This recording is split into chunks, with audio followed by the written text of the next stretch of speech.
Hey, all, welcome to my channel. Today, as you can see, basically, I'm going to be talking about, as you see here, the New York Mets, but more specifically, not this season, but more about for next season, and more specifically about the player that I think everyone's looking forward, and it's going to be an interesting thing to see, which is this man, Shoei Ohtani. One of the things is basically what do you think it will take to basically have him leave Los Angeles, more specifically Anaheim in this case, with the Angels, and what are some of the potential possibilities of some of the teams that he might be going to? And one of the things of the Mets, basically, with especially with the fact that Steve Cohen is willing to dish out as much as he wants to bring this man to New York. So one of the things is basically it's been stated now like based on what he's done in the World Baseball Series Classic, um, or the World Baseball Classic, sorry, as far as the championship is concerned, and how he struck out Mike Trout to win to help win the entire thing. Of course, he came into the final inning, and the question there are of course some questions about how he entered the game a little bit or entered the inning.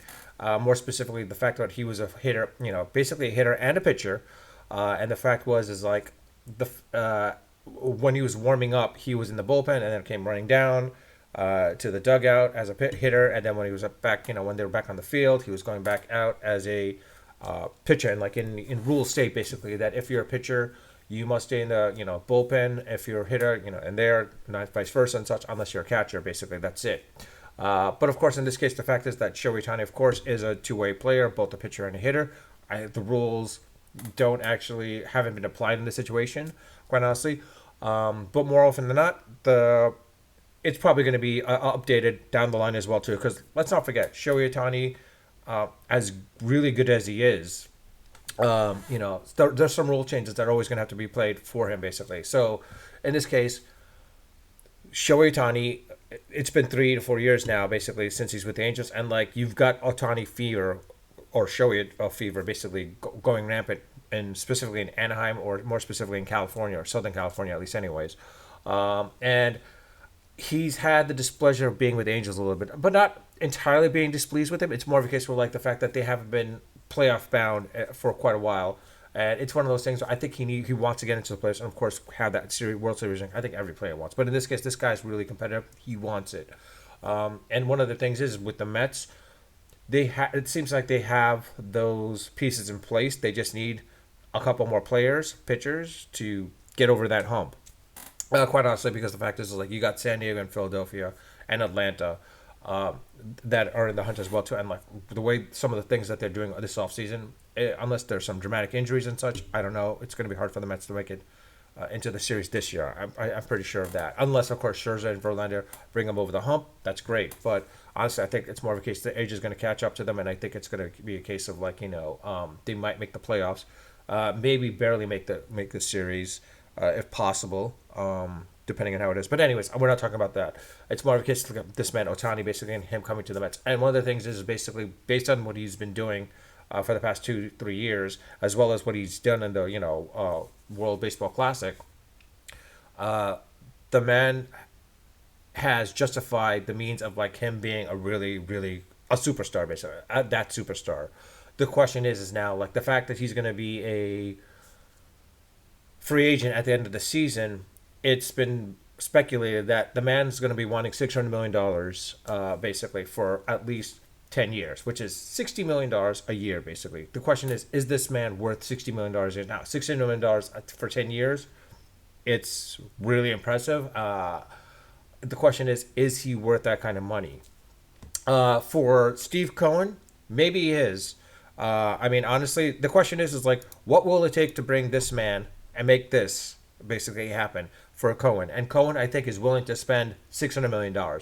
We've seen what he's already done this offseason, basically, where he was ready to go off and pay off the luxury cap tax. Basically, whatever it took, basically, because the fact is like he was willing to overpay Correa just to bring him to the Mets.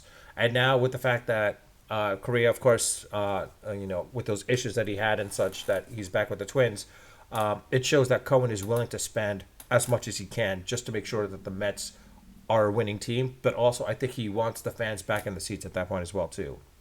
And I'll be honest, Cohen is sort of now becoming the new George Steinbrenner of New York. but on the opposite side of the field, basically. And I think it's more of a case. Well, it might be for the good or for the bad. We'll see, basically. Steinbrenner, of course, was always constantly in the media, kind of like Donald Trump. The question is Cohen going to be in the media as much as well too, like Steinbrenner? It's hard to say, but he is garnering, of course, that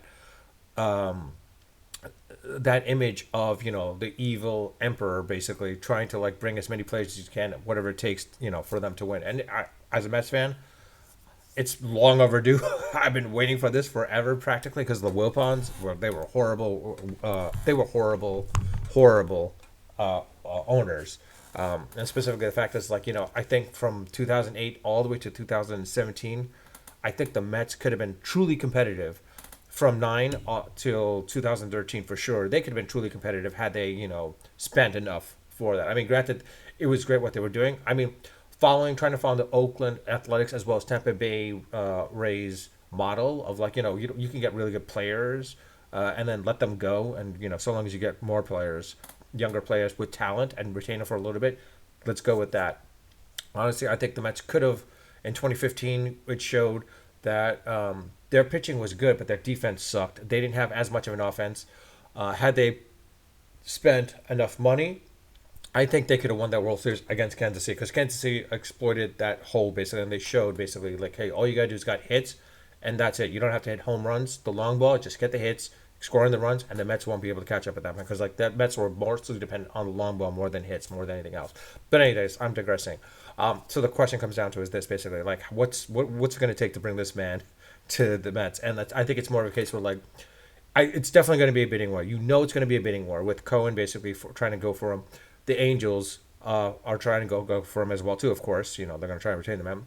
And I think the Dodgers and the San Diego Padres, three Southern California teams, definitely going to try to maintain him and keep him here. Whereas Ohtani coming to on the East Coast with the Mets, it might be a little tricky, but at the same time, it might be beneficial for him because of the marketing aspects of how much more he can garner being with the New York Mets or with the New York Yankees for them. The thing for me as a Mets fan is him possibly going to the Yankees because of the lore of the of the Yankees, the whole iconic era and lore of the Yankee franchise, and it's a storied franchise, and who not want to join them, basically. So that's my concern is like Ohtani may be willing to take $400 million or maybe $500 million with some potential renegotiating down the line, being with the Yankees and potentially getting to that World Series as a Yankee as well too, because you've as a I mean in Japan as a Japanese player, I think there are a handful of well-known historical Yankee players that are well-known out there, to the point where it's like,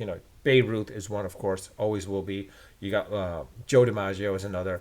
Lou Gehrig would play in factor, but I don't think it was much. Perez, Joe DiMaggio, Babe Ruth, of course, and of course, I think more to the horn of Mickey Mantle as well too. And then of course you got Derek Jeter, who, being in New York, that brand was built up so great, as well as Alex Rodriguez. I think they were well known in Japan, so like that's why I think with Ohtani coming to the coming to the Yankees, he might do really. But as a Mets fan, I'd rather him being with the Mets, and to the point where, like, if this man comes to the Mets and he delivers, let's say, 2 to 3 straight World Series, or at least 2 to 3 World Series with the Mets, he himself, this man will be treated like a god in New York, specifically with Mets fans. He will be treated on the upper echelon pedestal. He'll be on the same. He'd probably be way over what Tom Seaver is with the Mets right now. Tom Seaver, the most iconic Met of all. I think in this case, if Ohtani was with the Mets and he wins, helps them get to, wins 2 to 3 World Series, he'll become the new number one. He'll become the new number one as a Met fan.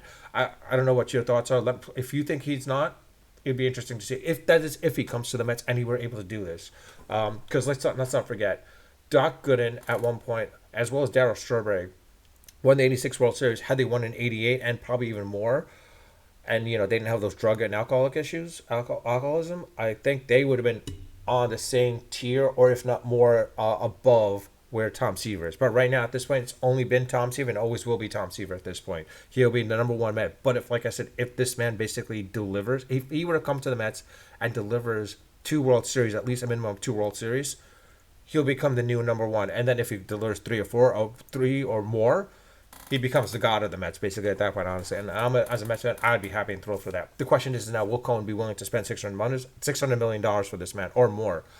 I think Cohen is willing to outbid anyone and everyone just to bring this man to the New York Mets. Now the question is, does he deserve it?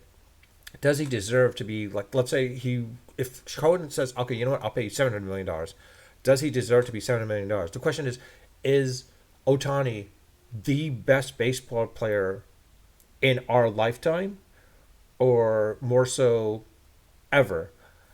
The man's only been with the Major League Baseball for 3 years right now. With the Japan, he's done really, really well. The thing is, I think one of the things is that it's drawing more of why Ohtani is garnering all this attention.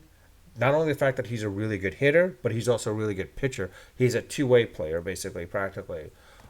So I think that's a thing that plays into a big factor. I mean, it's one of those things where let's not forget Babe Ruth in his early days with the Red Sox. He was a pitcher. He had a really good record too, but he just focusing on hitting. The question is can Ohtani be that new Babe Ruth? Basically, if he becomes a new Babe Ruth, I think he probably can become the best baseball player. I don't want to say of all time, but of our generation. Now, in this case, you could say like, can he be the best pitcher and best hitter? I don't know about that because you've got Roger Clemens and then you got Barry Bonds. So those two together, I mean, if Ohtani can supersede what these two guys have done with some of the records, I mean, I don't think he's not going to catch Barry Bonds' most home runs. The most home runs overall. Can he get most home runs in a season? That's a possibility. It's a possibility. It's a question of like, will he be hitting every day? If he does do that, I think his name starts getting into the aspects of, all right, he's got to be a Hall of Famer type of person. But again, he's only been around for 3 years. We've got to wait till 10 years. I think a good 10 to 15, 10, at least a good 7 years minimum for sure to see if he's really that good. Not that good of a player, but if he can be garnered or talked about in the same breath as Willie Mays, Mickey Mantle, Roger Clemens, Randy Johnson, um, Greg Maddux, of course, as well as Barry Bonds. Um, the question is like, will he be in that same echelon and tier, or if he does,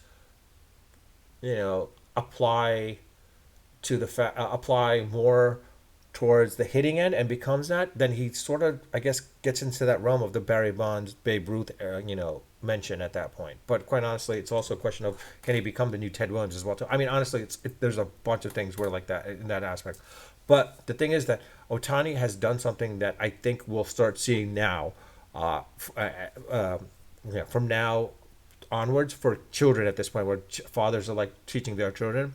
I think they're going to start teaching them to be both not only hitters but also pitchers as well too. Because what Ohtani has done, I think you're going to see that with now more and more players or more kids nowadays in baseball camps, where fathers are going to try to teach them or train them to be, you know what, let's train them to be pitch as well as hit and field for that matter too. If you can field, be best defenseman, but also run as well as being a hitter, good hitter, bit home run hitter as well too. Home running they could get to down the line, but as a great pitcher as well too.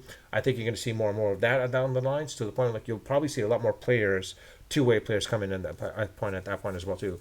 Now the real question is like if you see two-way players that are ambidextrous, that's going to be a unicorn for a lot of teams, basically. To find someone that's a two-way player that's great in those two realms of hitting and pitching, but also being ambidextrous, you've got the unicorn. But will I see that in my lifetime? I highly doubt it.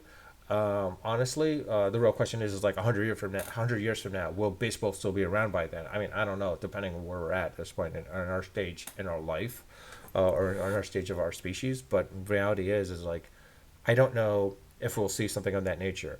But again, the real question comes down to is, do we think that Ohtani right now is worth $600 million for 10 years or even 8 years for that matter? The question is basically, is the man worth well over $60 to $70 million per year? That's the question. I'm sorry, not I didn't mean $600 million a year, but $600 million for 10 years. The real question is Ohtani worth 60 plus million dollars per year? I think for the first 4 years, yes, he's worth that kind of money. But after that, I don't know. I mean, if there's a little bit of training stuff done and such, and to the point like he has the epic training methods that both Roger Clemens had as well as Barry Bonds, minus the steroids.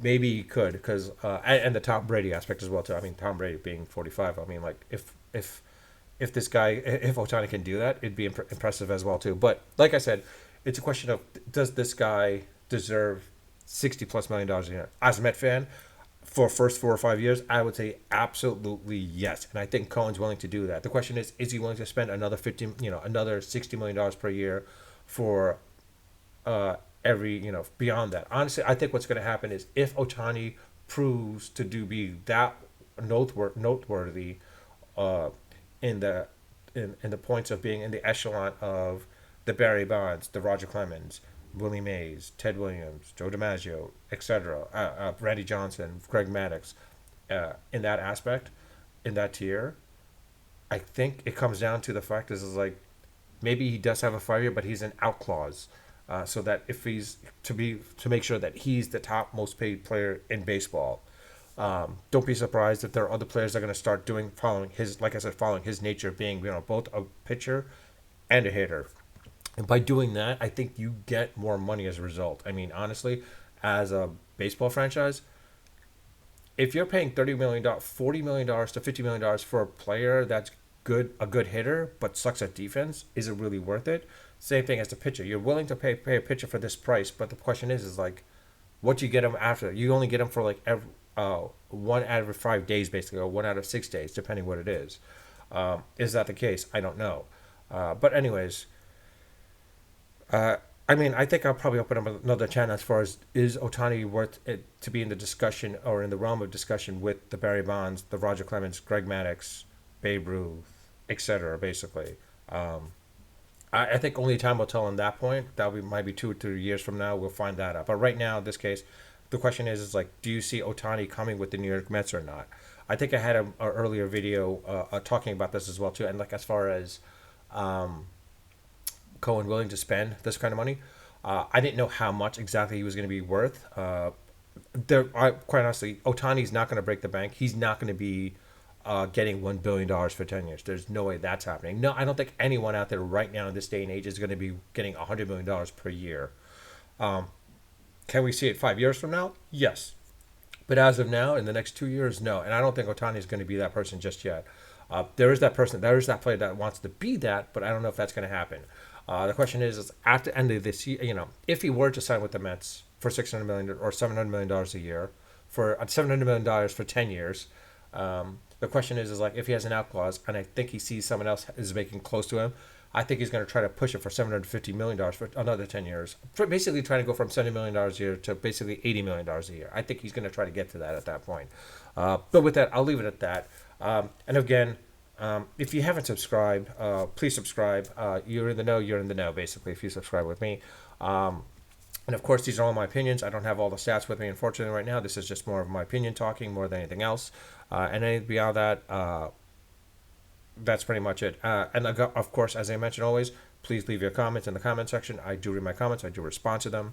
If you do have anything, do you think Ohtani is worth $600 million per year? I mean, $600 million for 10 years? Or do you think he's worth $60 million, $60 million plus dollars a year?